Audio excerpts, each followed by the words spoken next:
Hi and welcome to your Kia e-Niro 2 long range.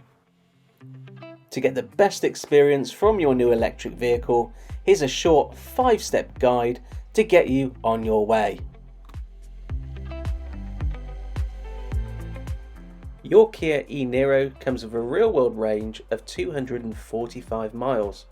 It has a battery size of 64 kilowatt hours and can be DC rapid charged up to 77 kilowatts. If storage is important to you, the Kia e-Niro comes with a boot space of 451 litres and with the rear seats folded flat 1,405 litres. Every electric car is very different and there's no exception with the Kia e-Niro. But let's get you round the basics and get you on the road. Accessing your Kia e-Niro is effortless. Your pocket-sized key fob will allow you to access your Kia e-Niro either remotely or keyless entry. With the key fob on your person, you'll only be required to press the button on the door handle to access your car. But if that's not for you, you can also use the buttons on the remote key fob instead. In the cabin, it will feel very familiar. Before we get on to step 2, let's get you comfy in the cabin first. To find your desired position in your seat, you can use this lever here to move the seat forward and backwards, and 2 additional levers to adjust the height of the seat and the back support. You can now adjust your steering wheel position. Using the lever underneath, you can move the steering wheel up, down, towards you until you find your desired position. Climate can be adjusted by hitting the climate button and then using the dials on the left and on the right to adjust the heat and the fan speed. You can also select driver only option if you're driving alone to help conserve some battery power. Staying in the same area, we also have buttons to clear the front and the rear screen. Next, let's head over to the controls behind the steering wheel, starting on the left with the lights. These can be adjusted from dip beam to auto mode. Push the lever forward for main beam, and we also have a switch for fog lights. Lift up and down for your indicators. And if we move to the right, we've got on the end of the stalk your controls for the rear wiper and the main windscreen wipers, which have intermediate settings. Move up to control what speed you would prefer, or down for a quick sweep. Pull the stalk towards you to activate the windscreen wiper fluid.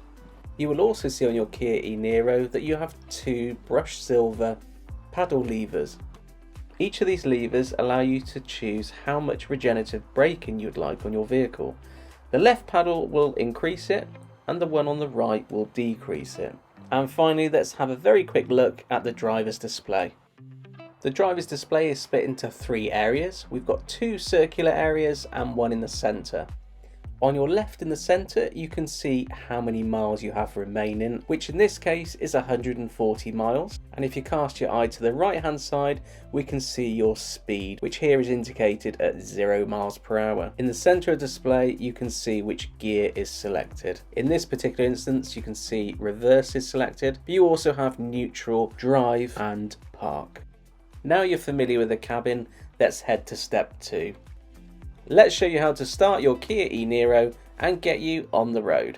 Starting your Kia e-Niro is effortless, and to the left of your steering wheel you'll see the power button. Your driver's display will now become illuminated and will perform a few checks on the system.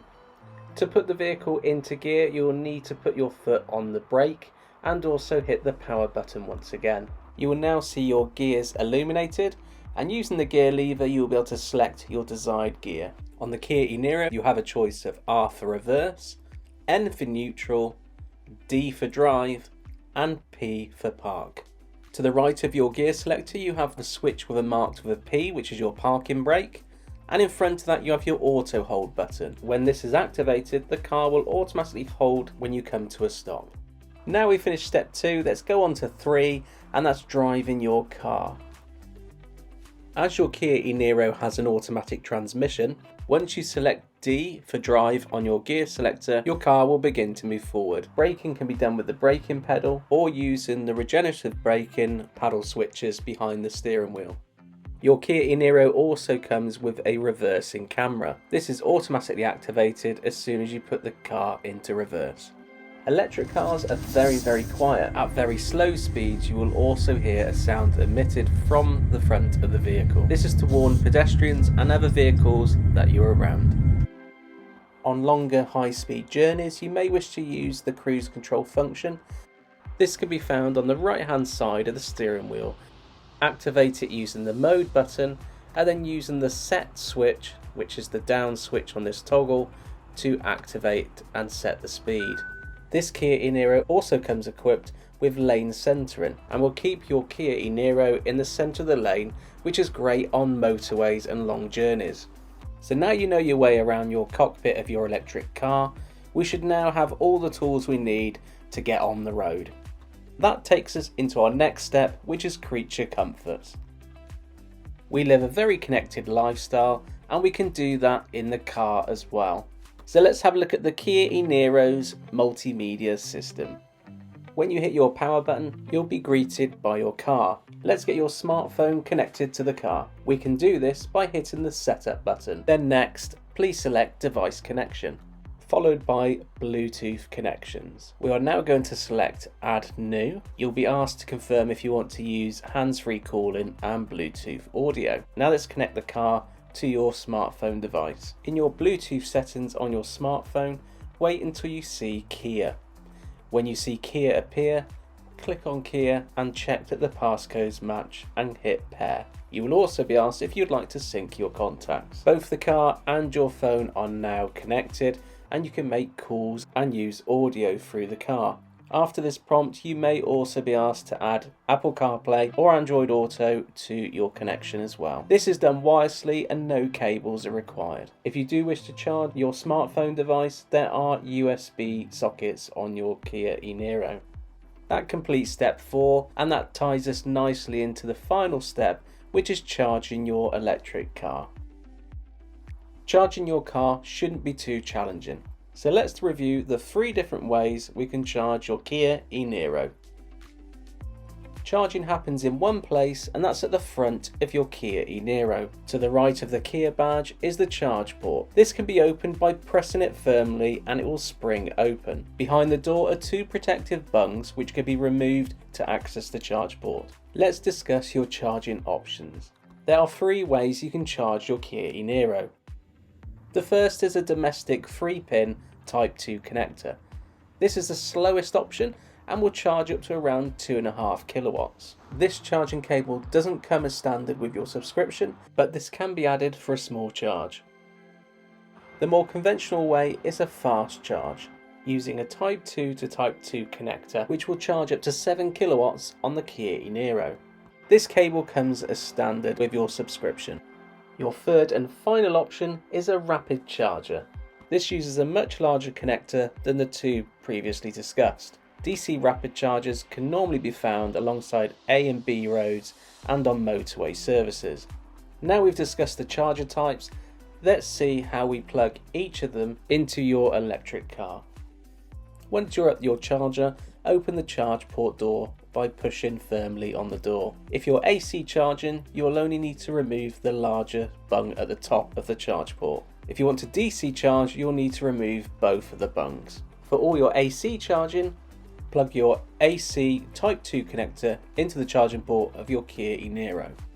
Allow the vehicle at least 30 seconds to communicate with the charger. To monitor your charging, head into the cabin and on the driver's display will be the charging speed and how long is remaining to charge to 100%. Once you've completed your charge, lock and unlock the car and then go to the front of the vehicle and unplug the Type 2 connector.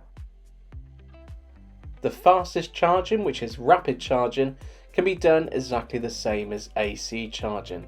As mentioned before, you'll need to remove both the bungs to fit the much larger DC connector into the charge port.